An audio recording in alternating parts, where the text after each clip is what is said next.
तो बच्चों, तो ये डाउट एक मेरे स्टूडेंट ने ही पूछा है, एक सब्सक्राइबर ने ही पूछा है। ठीक है। तो इसमें इस क्वेश्चन में क्या बोला गया है आपको कि एक इक्विलेटरल ट्रायंगल है जिसको एक सर्कल के अंदर इंस्क्राइब किया गया है और उस सर्कल की जो रेडियस है वो 6 सेंटीमीटर है। ठीक है। और उसके बाद हम लोगों को जो ट्रायंगल ए बी सी है इसका एरिया निकालना है। उसके बाद में इसका सेकंड पार्ट है जिसमें हम लोगों को जो इसके सर्कल के जो सेगमेंट है, जो माइनर सेगमेंट है, उनका एरिया निकालना है। बेसिकली आपको करना क्या है, इसमें आपको इस ट्रायंगल का पहले एरिया निकालना है। ठीक है। उसके बाद में इस जो आपको माइनर सेगमेंट आ रहे हैं इसका, इसका और इसका, ये तीनों ये आपको एरियाज निकालने हैं। ठीक है। तो अपन मेरा पहला टारगेट ये रहेगा कि पहले हम ट्रायंगल का एरिया निकालेंगे। फिर जो माइनर सेगमेंट हैं इनका एरिया निकालने के लिए हम लोग सर्कल के एरिया में से ट्रायंगल के एरिया को माइनस कर देंगे तो हमारा आंसर आ जाएगा। ठीक है। तो चलते हैं अपने आंसर की तरफ, सोल्यूशन की तरफ मतलब। ठीक है। तो उसके पहले हम एक इसका फिगर बना ले रहे हैं सर्कल का। ठीक है। तो ये हमारा सर्कल है और इसमें एक इक्विलेटरल ट्रायंगल ये है।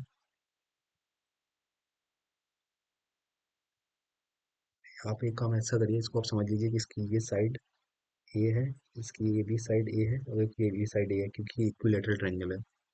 ठीक है। और इक्विलेटरल ट्रायंगल के जो सारे एंगल होते हैं वो 60 डिग्री होते हैं। ठीक है। आपको ये पता होना चाहिए अब। ठीक है, ये 60 डिग्री है। और इक्विलेटरल ट्रायंगल है उसका जो वो है, जो सर्कल ये है इसका जो सेंटर है वो ओ है। ठीक है। और अगर हम यहाँ से, ये हमारा क्या होगा, ये एक हमारा एंगल बाइसेक्टर होता है। तो ये जो एंगल बाइसेक्टर होता है वो एंगल को इक्वल इक्वल पार्ट में ब्रेक करता है। तो यानी ये भी एंगल हमारा 30 हो जाएगा और ये एंगल भी हमारा 30 हो जाएगा। ठीक है। उसके बाद में ठीक है। और यहाँ से हम एक परपेंडिकुलर ड्रॉ कर ले रहे हैं। तो ये हमारा एंगल 90 डिग्री हो जाएगा। देखो, मैं आपको इस चीज़ को दो तरीके से बताऊंगा। ठीक है। दो तरीके से क्यों? क्योंकि आपको दोनों हो सकता है कि आपको कौन सा मेथड अच्छा लगे ये आपके ऊपर है। बट मेरा काम ये है कि आपको समझाना है तो मैं आपको दोनों मेथड ही समझाऊंगा यहाँ पे। ठीक है। तो करना कैसे होगा इसको, तो आपको जो ओ ए साइड है, ओ ए साइड की जो लेंथ होती है वो एक डायरेक्ट थ्योरम है कि अगर एक सर्कल के अंदर अगर एक इक्विलेटरल ट्रायंगल को इंस्क्राइब किया गया है, जो ओ ए साइड होती है वो रेडियस की आधी होती है। तो ओ ए कितना होता है, रेडियस का आधा होता है R/2। तो हमारे पास में रेडियस कितनी दी गई है यहाँ पे हमारे क्वेश्चन में, हमारे क्वेश्चन में जो रेडियस है वो 6 सेंटीमीटर दी गई है। ठीक है। तो ये रेडियस है जो हमारे पास 6 सेंटीमीटर दी गई है। तो रेडियस की वैल्यू 6 डिवाइड बाई 2 तो ये आ जाएगा हमारे पास 3 सेंटीमीटर। तो जो ओ ए की साइड की लेंथ है ये 3 सेंटीमीटर है। आपको अगर ये वाली थ्योरम से करना तो आप थ्री इस तरीके से आंसर आ गया है। बट मैं आपको एक दूसरा चीज भी बताऊंगा जिससे आपका आंसर मतलब जो जिससे आप ओ ए साइड की लेंथ निकाल पाएंगे। तो ये हमारा M1 मेथड 1 से ओ ए साइड की लेंथ निकाल ली मैंने। मैं आपको मेथड 2 भी बता दे रहा हूँ जिसमें आप ओ ए साइड की लेंथ निकाल पाएंगे इस तरीके से। तो हम यहाँ पे मेथड यूज करेंगे ट्रायंगल। मैं ट्रायंगल इसको दे दे रहा हूँ। ठीक है। मैं ट्रायंगल इसको ए बी सी, और ये जो ये पॉइंट है ये डी है। तो ट्रायंगल ए ओ डी में। ठीक है। तो in triangle O A D. ठीक है। तो इस यहाँ पे अपन sin 30 का यूज करेंगे। तो यहाँ पे अपन sin 30 का यूज करेंगे क्योंकि sin 30 का निकालने के लिए आपको जो फॉर्मूला होता है वो परपेंडिकुलर अपॉन हाइपोटेन्यूज होता है। तो इसका परपेंडिकुलर कितना है आपका जो परपेंडिकुलर है वो आपको निकालना है तो वो आपका ओ ए हो जाएगा। ठीक है। और जो आपको हाइपोटेन्यूज वो आपको गिवन है, ये आपका 6 सेंटीमीटर है। तो 30 आपकी sin 30 वैल्यू कितनी होती है, 1/2 होती है। और ओ ए वैल्यू ऐसे ही लिखा रहने दीजिए और 6 उधर कर दीजिए। तो आपकी ओ ए की वैल्यू कितनी आ जाएगी, ये आती है आपकी 3 सेंटीमीटर। तो आपको जो भी मेथड सही लगे, ये आप एक ये थ्योरम से आपको बता दिया है और एक ही मैंने आपको ट्रिग्नोमेट्री का यूज करके ओ ए साइड की लेंथ निकालना बता दिया है कि आप ऐसे निकाल सकते हैं। ठीक है। तो अब हमारे पास में ओ ए साइड की लेंथ आ गई है। ठीक है। तो अब हमारा काम ये रहेगा कि अब जो ट्रायंगल है उसकी साइड्स अगर हम लोग निकाल लेंगे तो हम लोग ट्रायंगल का एरिया आराम से निकाल सकते हैं। तो अब हमारा मेजर जो फोकस है वो ट्रायंगल की साइड निकालने के ऊपर है। तो ट्रायंगल की साइड कैसे निकाल सकते हैं मैं आपको भी बता देता हूँ। तो आप ये देखिए, in triangle A O D में we can use Pythagoras theorem. ठीक है। तो तो कितना हो जाएगा, एट ओ का whole square is equal to कितना हो जाएगा, ओ डी का स्क्वायर प्लस डी ए का होल स्क्वायर। ठीक है। तो ओ डी का होल स्क्वायर कितना आएगा, थ्री का स्क्वायर आ जाएगा ये, और डी ए का स्क्वायर कितना आएगा ये आपको निकालना है। तो सपोज मैं इसको मान ले रहा हूँ एक्स स्क्वायर है ये हमारे लिए एक्स का काम कर रहा है। ठीक है। तो ये आएगा आपका ओ ए स्क्वायर, सॉरी ओ ए की वैल्यू आपकी कितनी है, ये आपकी वैल्यू है सिक्स का स्क्वायर। तो ये कितना आ जाएगा आपका, सिक्स का स्क्वायर माइनस थ्री का square is equal to X square.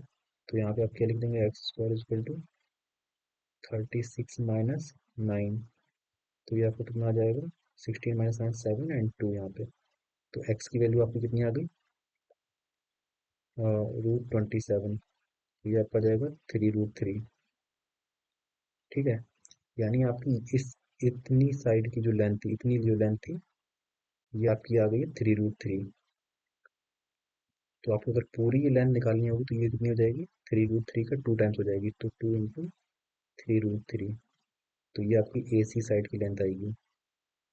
तो आप ए सी की लेंथ निकाल चुके हैं ना, की लेंथ कितनी आ जाएगी, ए सी इज इक्वल टू कितनी, 2 टाइम्स एक्स।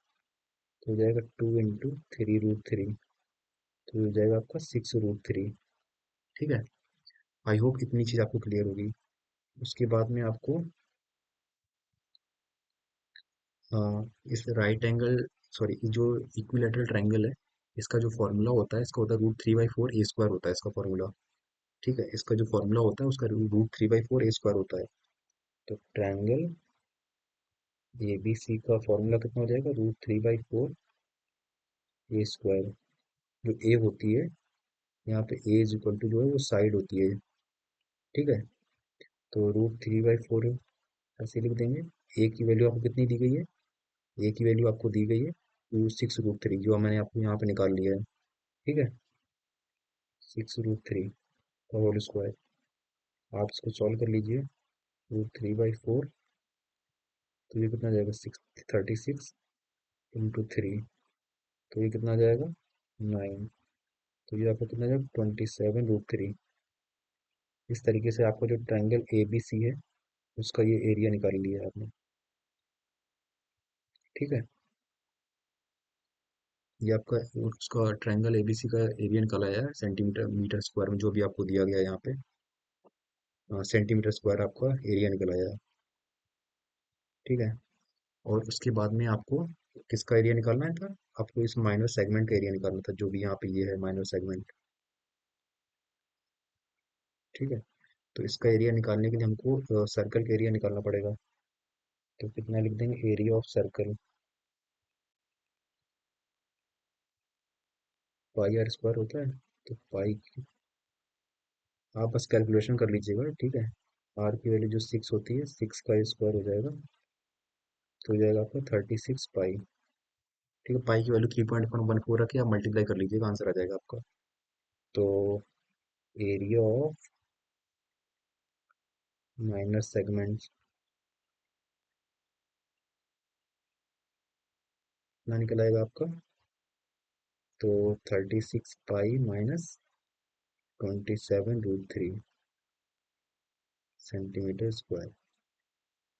ठीक है। तो आई होप इतनी चीज़ आपको क्लियर होंगी, और यही इस चीज़ का आंसर है। ये आपका सेकंड पार्ट का आंसर है, और ये आपका फर्स्ट पार्ट का आंसर है यहाँ पे। ठीक है। तो आई होप आपको चीज़ें समझ में आई होंगी। अगर आपको स्टिल कोई भी डाउट है तो प्लीज़ आप कमेंट करिए, मैं आपका डाउट क्लियर करूँगा। ठीक है। तो मिलते हैं आपसे नेक्स्ट वीडियो में। Take care.